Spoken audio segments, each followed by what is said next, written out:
ആ ഗർഭാശയത്തിന്റെ ഉള്ളിൽ അള്ളാഹു പറയുന്ന കുഞ്ഞിനെ വളർത്തുകയാണ്. ഗർഭാശയത്തിൽ ഒരു പ്രശ്നവുമില്ലാതെ അള്ളാഹു നിന്നെ നോക്കുകയാണ്. ഇവിടെ അള്ളാഹു ഗർഭാശയത്തെ കുറിച്ച് പറഞ്ഞ വാക്ക് ഞാൻ പറഞ്ഞല്ലോ, ഫജഅൽനാഹു ഫീ ഖറാരിൻ മകീൻ. സുരക്ഷിതമായ സ്ഥാനമാണ് ഗർഭാശയം എന്ന് പറഞ്ഞാൽ.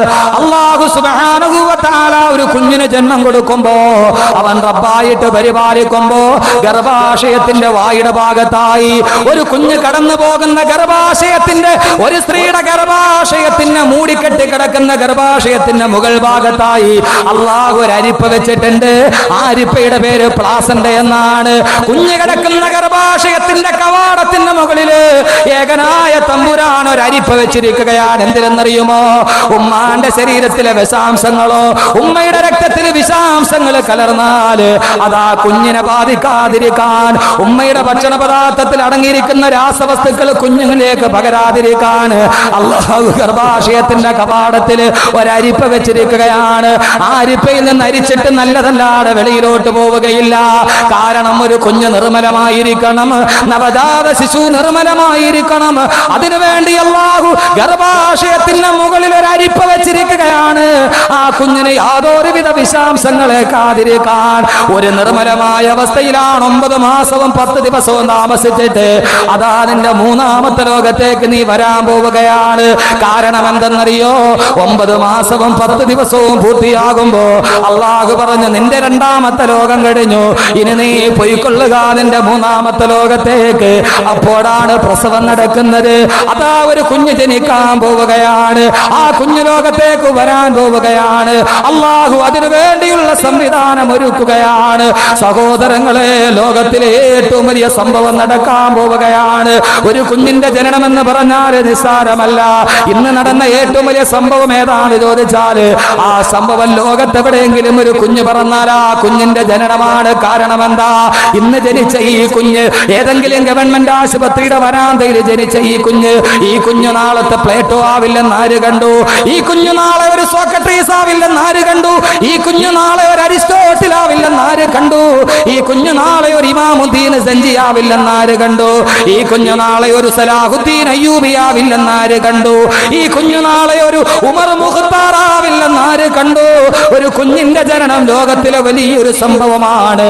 അള്ളാഹു പറഞ്ഞു, മനുഷ്യ, നിന്റെ 2ാമത്തെ ലോകം തീരാൻ പോവുകയാണ്. പൊയ്ക്കൊള്ളുക നീ ഒരു പുതിയ ലോകത്തേക്ക്. ഞാൻ കടക്കട്ടെ, 3ാമത്തെ ലോകമാണ് ആലമുദ്ദുനിയാ.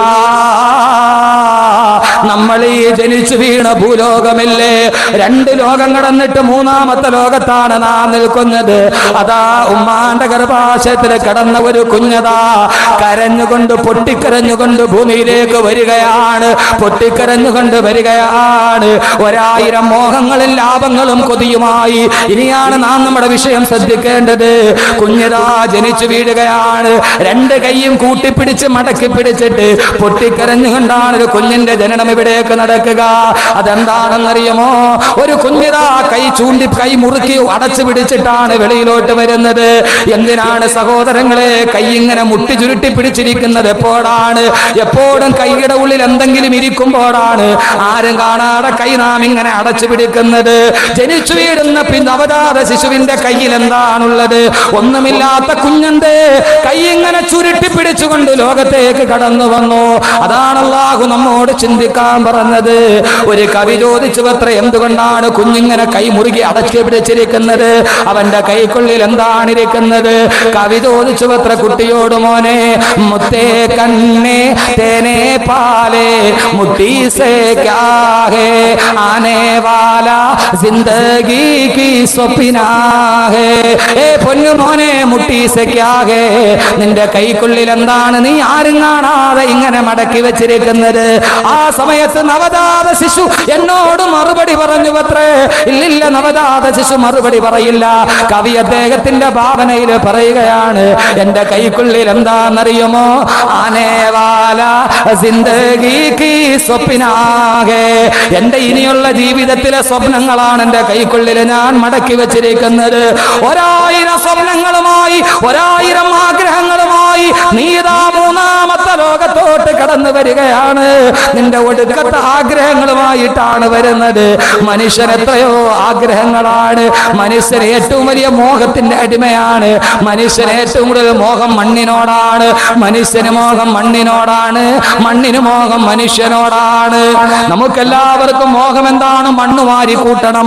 എത്ര വാങ്ങിച്ചു കൂട്ടിയാലും മോഹം തീരില്ല. എത്ര മണ്ണ് വാരി കൂട്ടിയാലും മനുഷ്യന്റെ മോഹം തീരില്ല. മനുഷ്യന് മോഹം മണ്ണിനോടാണ്. മണ്ണിന് മോഹമോ മനുഷ്യനോടാണ്. മനുഷ്യനും മണ്ണും കൂടെ മോഹത്തിന്റെ കാര്യത്തിൽ മത്സരിക്കുകയാണ്. അവസാനം കല്ലൂര് പള്ളിസ്ഥാനത്ത് കിടക്കുന്ന മണ്ണ് മോഹിക്കുന്നത് നിന്നെയാണ്. കല്ലൂര് പള്ളിക്കാട്ടിലെ മണ്ണ്, ആ മണ്ണിന് മോഹം നിന്നെയാണ്. കണ്ടോ, കൊതിയോടെ നോക്കിക്കൊണ്ട് നിൽക്കുന്നത് കണ്ടോ? രണ്ടുപേരും മനുഷ്യന് മോഹമോ മണ്ണ് പിടിച്ചടക്കാനാണ്. അവസാനം പാവം മനുഷ്യൻ അവൻ മോഹത്തിന്റെ കാര്യത്തിൽ തോക്കുകയാണ്. എല്ലാം തോട്ടവൻ പോയി മണ്ണിലും മലർന്ന് കിടക്കുമ്പോ ചെവിയിൽ വന്നിട്ട് മണ്ണ് ചോദിക്കും, എടാ ഭീരു, നീ എന്നെ മോഹിച്ചവനല്ലേ? പക്ഷേ ഇതാ നീ എന്റെ മുമ്പിൽ വന്ന് മലർന്ന് കിടക്കുകയാണ്. 1000 മോഹങ്ങളുമായി കടന്നു വരുന്ന മനുഷ്യലോകമേ, നിന്റെ ജീവിതത്തിന്റെ 3ാം ഘട്ടമാണിത്. ആലമുദ്ദുനിയാ, ആലമുദ്ദുനിയാ. ഇതാ നിന്റെ ലോകം അടുത്തു, 3ാമത്തെ ലോകമെന്ന് അള്ളാഹുവിന്റെ വിശുദ്ധ ഖുർആൻ. നമ്മൾ 3ാമത്തെ ലോകത്തെത്തി. ആ ലോകമാണ് ആലമുദ്ദുനിയ. ഇപ്പൊ നമ്മൾ ഈ നിൽക്കണ ലോകം. ഉമ്മാന്റെ ഗർഭാശയത്തിൽ നിന്ന് കരഞ്ഞോണ്ടിറങ്ങി വന്ന നമ്മൾ. അള്ളാഹു പറഞ്ഞു, നിന്റെ 2 ലോകം കഴിഞ്ഞു. ഇനി നീ എന്ത് ചെയ്യണം? ഇനിയും 2 ലോകം കൂടെ ഉണ്ട്. 4 ലോകങ്ങളിടയിൽ 2 ലോകം അപ്പുറം കഴിഞ്ഞുപോയി. ഇനി 2 ലോകം വരാനുണ്ട്. ഇതിന് 2ന്റെയും നടുക്കാണ് നമ്മളിപ്പോ ജീവിക്കുന്നത്. 2 കഴിഞ്ഞുപോയി, ഇനി 2 വരാനുണ്ട്. ഇത് 2ന്റെയും നടുക്കാണ് നാം ജീവിക്കുന്നത്. അള്ളാഹ് പറഞ്ഞു, നിന്റെ ഇന്നലകളെ നോക്കി ഇന്നുകളെ നന്നാക്കി നാളേക്ക് വേണ്ടി നീ കരുതിയിരിക്കുക. അള്ളാഹു തൗഫീഖ് നൽകട്ടെ. 3ാമത്തെ ലോകത്തെത്തി. ഇനിയാണ് നമ്മുടെ റോള്. ബാക്കി 2 ലോകത്ത് നമുക്കൊരു റോളും ഇല്ല. അള്ളാഹ് തന്നെയാണ് എല്ലാം ചെയ്യുന്നത്. 3ാമത്തെ ഘട്ടത്തിലെത്തുമ്പോ ഇനി റോള് നമുക്കാണ്. അള്ളാഹ് നമ്മളോട് എന്ത് പറഞ്ഞു വിട്ടു? ഓരോ ലോകം കഴിയുമ്പോൾ ആയുസ് കൂടി വരും. ആലമുൽ അർവാഹിൽ എത്ര സമയം ആയുസ് കൂടി വന്ന 10 മിനിറ്റ്, എല്ലാ കാര്യവും കഴിയും. ഉമ്മാന്റെ ഗർഭാശയം എന്ന് പറയുന്ന 2ാമത്തെ ലോകത്ത് വന്നപ്പോ ആയുസ് എത്രയാ? 9 മാസവും 10 ദിവസം. ഇപ്പൊ വളരെ അപൂർവമായിട്ട് നേരത്തെ ഇപ്പൊ നടക്കും. 9 മാസം 10 ദിവസം അങ്ങനെ തികയാറില്ല, അല്ലെ? അതിന് മുമ്പ് ഓപ്പറേഷൻ ചെയ്തെടുക്കും. പണ്ടെല്ലാം മുഴുവൻ പേറായിരുന്നു, ഇപ്പൊ എല്ലാം കീറാണ്, സിസേറിയൻ. അപ്പൊ ആദ്യം 10 മിനിറ്റ്. അടുത്ത ലോകത്ത് നിന്നും ആയുസ് ഇത്രയും കൂടെ കൂടി. ഇനി അടുത്ത ലോകത്ത് വരുമ്പോ ഇത്രയും കൂടെ കൂടും. അള്ളാഹുവിന്റെ റസൂൽ പറഞ്ഞ 60-നും 70-നും ഇടയ്ക്ക് ആയുസ് കൂടി വരികയാണ്. ഇനി അടുത്ത ലോകത്ത് പോകുമ്പോൾ അതിലും കൂടും. പിന്നെ 5ാമത്തെ ലോകത്ത് ചെല്ലുമ്പോൾ ഒരു പരിധിയില്ല ആയുസ്. ഖാലിദീന ഫീഹാ അബദാ. ഉമ്മാന്റെ ഗർഭാശയത്തിൽ നിന്ന് വെളിയിലോട്ട് വന്നതുപോലെ തന്നെ സഹോദരങ്ങളെ, നമ്മുടെ ജീവിതത്തിന്റെ ഒടുക്കവും നമ്മുടെ ജീവിതത്തിന്റെ തുടക്കവും ജീവിതത്തിന്റെ ഒടുക്കവും ഒരേപോലെയാണ്. നമുക്ക് ഗുഹ വല്ലാതെ പേടിയാണ്, അല്ലേ? ഗുഹയുടെ ഇരുട്ട്. ഇവിടെ നിന്ന് ട്രെയിനിൽ കയറി കോട്ടയത്തോട്ട് പോകുമ്പോ ധാരാളം ട്രെയിനിന് പാളത്തിൽ കൂടെ പോകുമ്പോ ഗുഹയെ കൂടെ കയറി പോകണം. ഇരുട്ട് കമ്പാർട്ട്മെന്റ് വന്നാൽ നമുക്ക് ഭയങ്കര പേടിയാണ്. ഈ ഇരുട്ടാർന്ന ഗുഹയിൽ കയറി തന്നെ ഇരിക്കാൻ നമുക്ക് വലിയ പേടിയല്ലേ? ഇവിടെ മോനെ, നീ വന്നത് ഉമ്മാന്റെ ഗർഭാശയം എന്ന് പറയുന്ന ഏറ്റവും വലിയ ഇരുട്ടിലാണ്. ഖൽഖം മിൻ ബഅദി ഖൽഖിൻ ഫീ ദുലുമാത്തിൻ സലാസ്. കൂരാക്കൂരിട്ടായ ഗുഹയിൽ നിന്ന് വന്ന നീ ഇനിയും പോകേണ്ടത് വേറൊരു ഗുഹയിലേക്കാണ്. 6 അടി മാത്രമുള്ള വേറൊരു ഗുഹയിലേക്ക്. ഈ തുടക്കവും ഒടുക്കവും ഒരേപോലെ ആയതൊരു ആകസ്മികതയാണോ? ആണ്. സാധാരണ നമുക്കൊരു കുഞ്ഞ് പിറന്നു എന്ന് കേട്ടാല് ലേബർ തിയേറ്ററിന്റെ ഫ്രണ്ടിൽ നിൽക്കുമ്പോ നേഴ്സ് കൊണ്ടുവന്ന് തരും കുഞ്ഞിനെ. എങ്ങനെയാ തരുന്നത്? നല്ല വെള്ള തുണിയിൽ പൊതിഞ്ഞ് നേഴ്സ് കൊണ്ടുവന്ന് ഇങ്ങനെ 2 കൈയിലും പിടിച്ചുകൊണ്ട് വന്ന് തരും. നമ്മൾ 2 കൈ നീട്ടി മേടിക്കും, അങ്ങനല്ലേ? നേഴ്സ് 2 കൈകൾ കൊണ്ടെടുത്ത് നമ്മുടെ കയ്യിലോട്ട് വരും, വെള്ള തുണിയിൽ പൊതിഞ്ഞ്. അങ്ങനെ വന്ന നീ ഇവിടുന്ന് പോകുമ്പോ അതേ വെള്ള തുണിയിൽ പൊതിഞ്ഞ് കബറിന്റെ കരയിൽ വെച്ച് താങ്ങി എടുത്ത ഒരാൾ തരും, താടെ വെച്ച് വാങ്ങിച്ച് വേറൊരാൾ അതിന്റെ അകത്തിട്ട് മണ്ണിട്ട് മൂടി. തീർന്നു. ഈ തുടക്കവും ഒടുക്കവും ഒരേപോലെ ആയത് വെറും ഒരു ആകസ്മികതയാണോ? ആണോ? സഹോദരങ്ങളെ, കമിഴ്ന്ന് വീണാ കൈകുത്തി എഴുന്നേക്കാം, മലന്ന് വീണാലോ? സാധാരണ നമ്മൾ പറയണം, കമിഴ്ന്ന് വീണാ കൈകുത്തി എഴുന്നേക്കാം, മലന്ന് വീണാലോ? മലന്ന് വീണാ പിന്നെ കൈകുത്താൻ പറ്റുമോ? അങ്ങനെ തന്നെ കിടക്കുകയാണ്. എന്തേ മയ്യത്ത് മലത്തിൽ കിടത്തിയത്? കമിഴ്ത്തി കിടത്തിക്കൂടായിരുന്നു. മലന്ന് വീണ അതിന്റെ അർത്ഥം ഇനി നിനക്കൊന്നും ചെയ്യാൻ പറ്റൂല. മയ്യത്ത് മലത്തിൽ തന്നെ കിടത്തി, എന്തെങ്കിലും ഒന്നും ചെയ്യാൻ പറ്റൂല. അവിടേക്ക് നീ പോവുകയാണ്.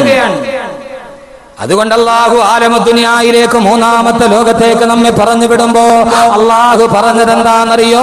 അല്ലാഹു പറഞ്ഞതെന്താണെന്നറിയുമോ? സഹോദരങ്ങളെ, അല്ലാഹു അവന്റെ റബ്ബ് എന്ന് പറയുന്ന അവൻ ഏറ്റെടുത്ത ദൗത്യം അല്ലാഹു അതേപടി വിവരിക്കുകയാണ്, അല്ലാഹു അതേപടി നിലനിർത്തുകയാണ്. നിങ്ങൾക്കറിയുമോ ഒരു കുഞ്ഞ് ജനിക്കുമ്പോൾ അവന്റെ ശരീരത്തിൽ ഏതാണ്ട് 320ഓളം അസ്ഥികളുണ്ട്. പക്ഷേ അവന് പ്രായപൂർത്തിയായി കഴിയുമ്പോ അവന്റെ ശരീരത്തിൽ ആകെ 260 അസ്ഥികളാണുള്ളത്. ബാക്കി 60ഓളം അസ്ഥികൾ എവിടെ പോയി ആർക്കും അറിയില്ല. ഒരു കുഞ്ഞ് ജനിക്കുമ്പോൾ 320 അസ്ഥികളുണ്ട്. പക്ഷേ അവന്റെ ശരീരം ഉറച്ചു കഴിഞ്ഞാൽ ബാക്കി ആകെ 260 അസ്ഥികളാണുള്ളത്. ബാക്കി 60 എണ്ണം എവിടെ പോയി അറിയുകയില്ല. എന്താണ് അതിന്റെ സംവിധാനം എന്ന് നിങ്ങൾക്കറിയുമോ? ഒരു കുഞ്ഞുമ്മാന്റെ ഗർഭാശയത്തിന്റെ ഉള്ളിൽ കിടക്കുമ്പോ, ഉദാഹരണത്തിന് പറഞ്ഞാൽ അവന്റെ തലസ്ഥികളുണ്ട് തലയോട്ടിയിൽ. ഒരു കുഞ്ഞുമ്മാന്റെ ഗർഭാശയം സുഖപ്രസവത്തിന് വേണ്ടി വെളിയിലോട്ട് വരുമ്പോ നമുക്കറിയാമല്ലോ, സുഖപ്രസവം നടക്കാൻ ആദ്യമായിട്ട് കുഞ്ഞിന്റെ തലയാണ് പ്രസവം നടക്കുമ്പോൾ വെളിയിലോട്ട് വരിക. ആ സമയത്ത് അല്ലാഹു തലയോട്ടിയിൽ 6 അസ്ഥികൾ വെച്ചിട്ടുണ്ട്. അത് പ്രസവത്തിന് വേണ്ടി ഗർഭാശയത്തിന്റെ ഗുഹാമുഖത്ത് വരുമ്പോ അല്ലാഹു ഒരു എല്ലിനെ നിരക്കി മറ്റൊന്നിന്റെ മുകളിൽ കയറ്റും. ഈ 6 എല്ലുകളും കൂടി പരസ്പരം നിരങ്ങി ചെറുതായി തല ചെറുതാകുമ്പോഴാണ് സുഖപ്രസവം നടക്കുന്നത്.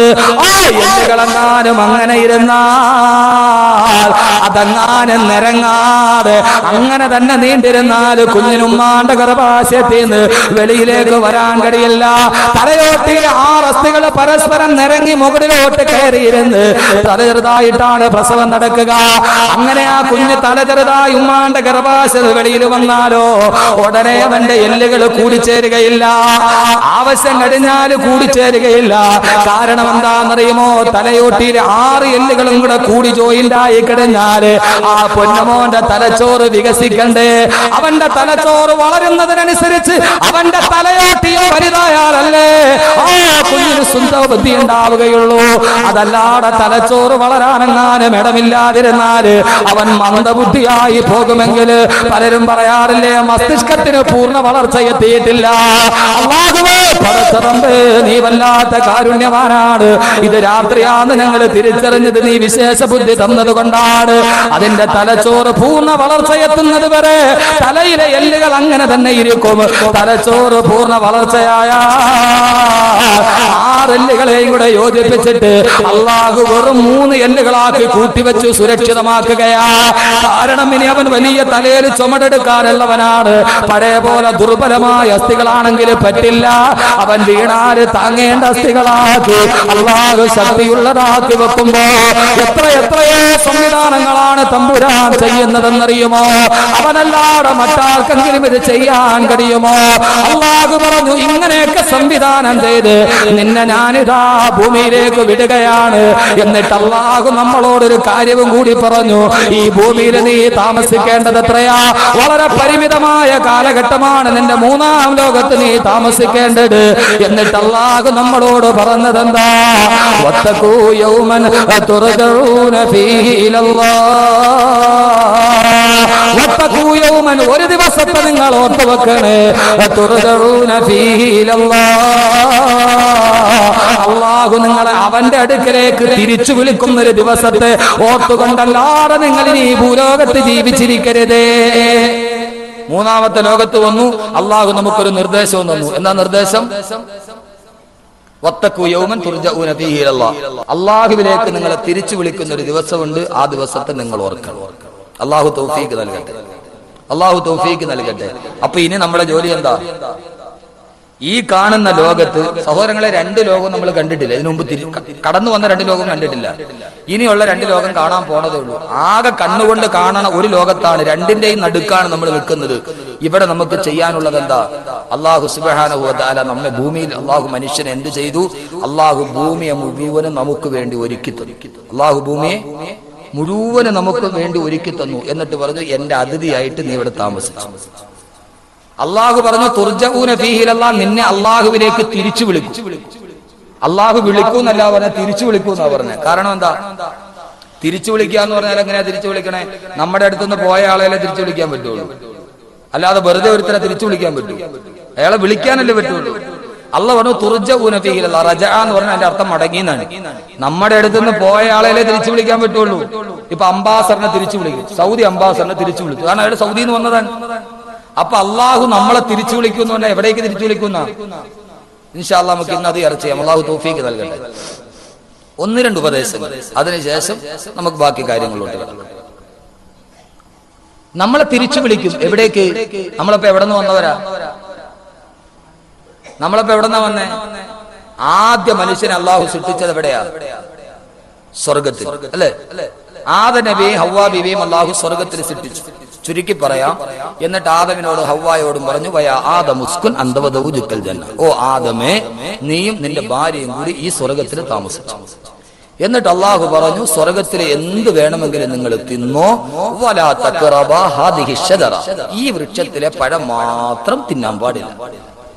അത് തിന്നാൻ കൊള്ളാത്ത പഴമായതുകൊണ്ടല്ല. അള്ളാഹു പറഞ്ഞു എല്ലാം തിന്നോ, ഇത് മാത്രം തിന്നരുത് എന്ന് പറഞ്ഞതിന്റെ അർത്ഥം എന്താ? അള്ളാഹ് മനുഷ്യനെ പരീക്ഷിച്ചതാണ്. എല്ലാം മുമ്പിൽ കൊടുത്തിട്ട് അള്ളാഹ് ഇത് തിന്നോ, ഇത് തിന്നാൻ പാടില്ല എന്ന് പറഞ്ഞാൽ തന്റെ റബ്ബ് പറഞ്ഞ കാരണത്താൽ മനുഷ്യൻ അത് തിന്നാതിരിക്കുമോ എന്നുള്ള പരീക്ഷിച്ചു. മനുഷ്യൻ പരീക്ഷണത്തിൽ തോറ്റുപോയി.